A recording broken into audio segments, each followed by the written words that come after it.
Ele levanta por último, mas não arruma a cama. A louça dormiu na pia porque ela não cumpriu o combinado. O lixo do banheiro está sempre transbordando, porque ninguém retira. Se acumula sacos e sacos de lixo na lavanderia, porque ninguém quer levar na lixeira. Ter de lavar a roupa novamente porque ele simplesmente se esqueceu de estender a roupa e a roupa ficou 3 dias dentro da máquina e ficou fedendo.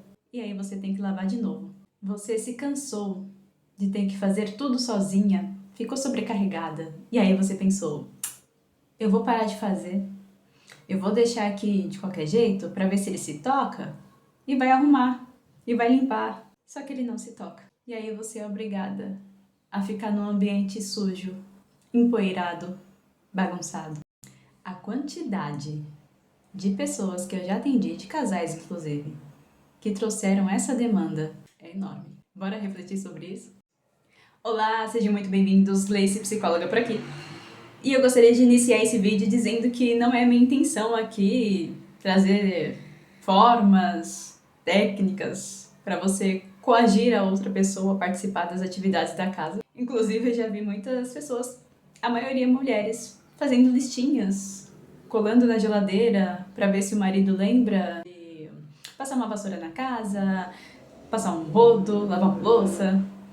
E esse tipo de coisa a gente faz com criança, né? Porque a criança realmente não tem uma forma de se autorregular ali, a criança não sabe o que ela tem que fazer ou não, cabe ao adulto orientá-la. Mas eu imagino que se você caiu nesse vídeo, você tenha mais de 18 anos, então eu vou te tratar como adulto. E eu espero que você faça o mesmo com a pessoa que mora com você, trate-o como adulto. E antes caberia a pergunta, né? Por quê que a pessoa se ausenta das atividades da casa? Né? Por que uma pessoa escolhe não participar das atividades da casa? E para mim a resposta é muito simples. Isso se chama negligência. A pessoa que, sabendo que a casa exige uma manutenção, se recusa a fazer isso, ela está sendo negligente em 3 níveis.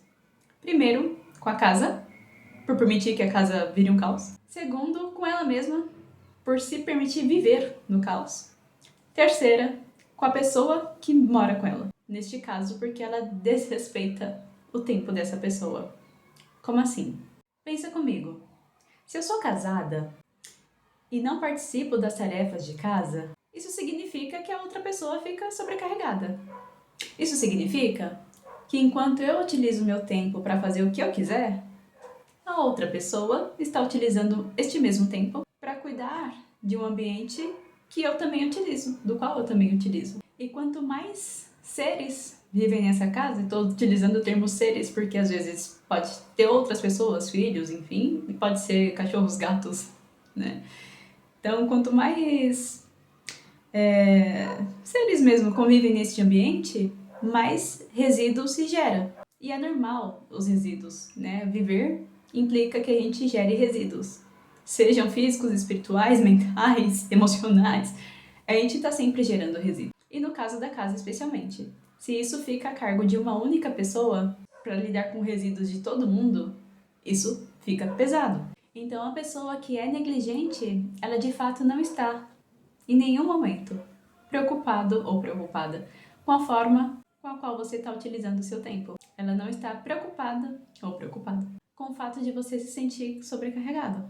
E é muito comum, inclusive, que essa pessoa tenha reações como se você estivesse exagerando ao cobrar dela esse posicionamento em relação à casa. Vai ser aquela pessoa que vai dizer assim: Nossa, você tá brigando comigo só porque eu não lavei a louça.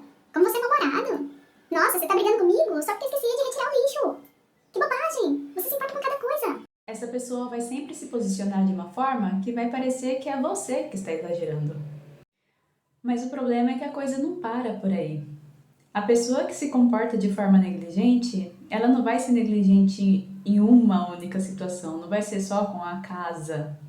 Ela vai ser negligente em vários níveis, com várias pessoas, com você inclusive, com ela mesma. E eu até posso dar alguns exemplos assim de como isso se aplica. Claro que pode se estender aí 1000 possibilidades, mas algumas que eu já vi acontecer com pessoas próximas e com pacientes. A pessoa que é a responsável por cuidar da casa dificilmente vai poder ficar doente, porque se ela fica doente, a outra pessoa não vai saber nem como cuidar.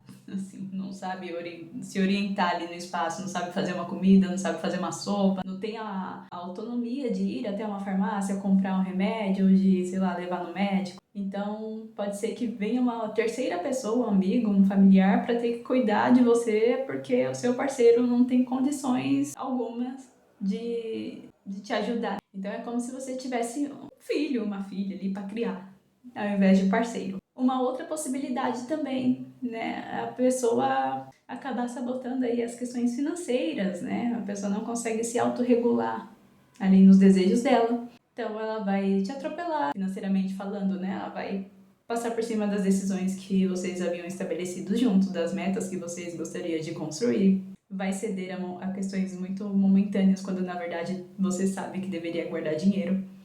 E aí a pessoa acaba te atropelando ali, comprando o que não deveria, só porque ela tá com muita vontade, ou te convencendo até a fazer viagens ou, enfim, adquirir coisas que não são tão importantes e que atrapalham os planos de vocês a longo prazo. A pessoa vai ser negligente com você emocionalmente, por exemplo, né?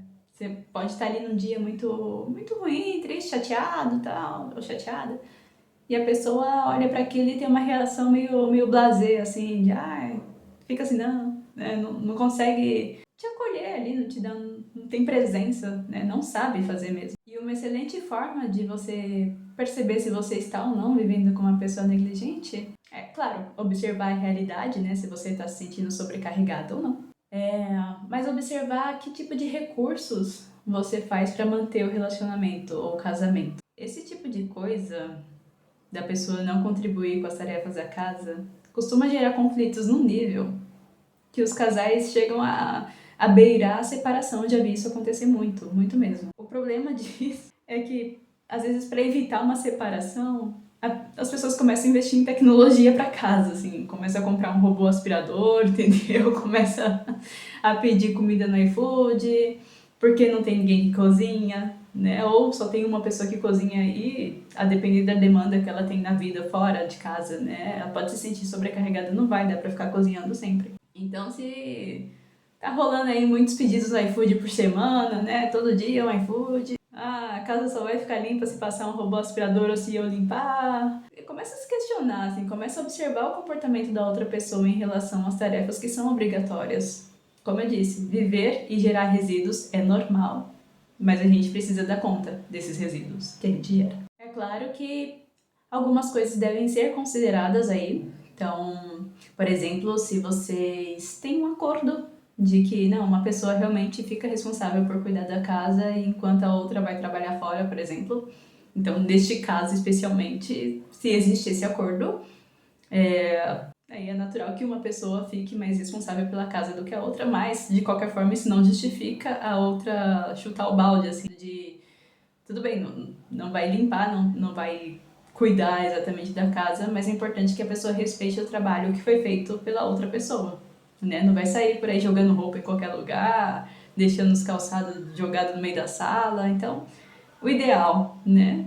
Se tem só uma pessoa que é responsável por esse cuidado, é que a outra, no mínimo, respeite esse ambiente, né? Que é dela também. Uma outra consideração importante é se caso o seu parceiro ou sua parceira estiver passando aí por um momento difícil, como por exemplo eu já vi casais em que um deles sofre com um transtorno depressivo, e às vezes é um transtorno depressivo um pouquinho avançado, assim, que não permite que a pessoa tenha energia para lidar com todas essas demandas de casa. E aí, nesse caso, a outra pessoa acaba, assim, ficando sobrecarregada. E se é o caso, é importante, sim, que essa outra pessoa respeite o momento, né, da pessoa que está passando ali por esse processo depressivo, mas se certifique, se este é o seu caso, de que a outra pessoa, dentro da alimentação dela, está fazendo por ela, né? Tá tomando a medicação corretamente, tá fazendo a terapia, né?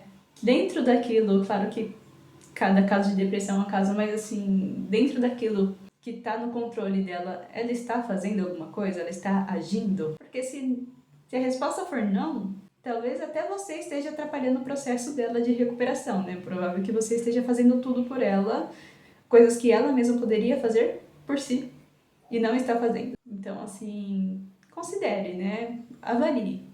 É importante fazer isso. Respeite o processo, mas avalie se a pessoa também está se movimentando a favor de si mesmo, porque a pessoa que não consegue se importar consigo mesma, ela jamais, jamais vai se importar com você.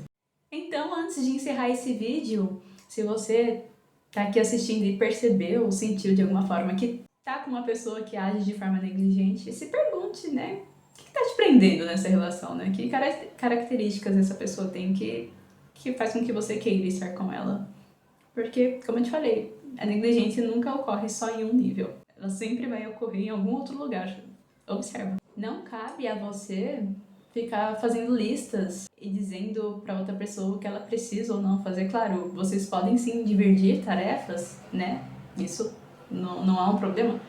Mas você tem que ficar cobrando uma posição da outra pessoa, né? Você tem que fazer listas do que ela precisa fazer, gente. Eu acho essa coisa da lista, assim, o auge. Né? Não trate a outra pessoa como uma criança, né? Você não tá se relacionando com uma criança. Tenha claro pra você que viver com uma pessoa negligente é a mesma coisa que viver sozinho ou sozinha, tendo mais trabalho do que você teria se de fato você morasse, se você fosse solteiro, né? Então, assim, não compensa, não. Então é essa reflexão que eu gostaria de trazer hoje. Espero que eu tenha ajudado de alguma forma. Um forte abraço.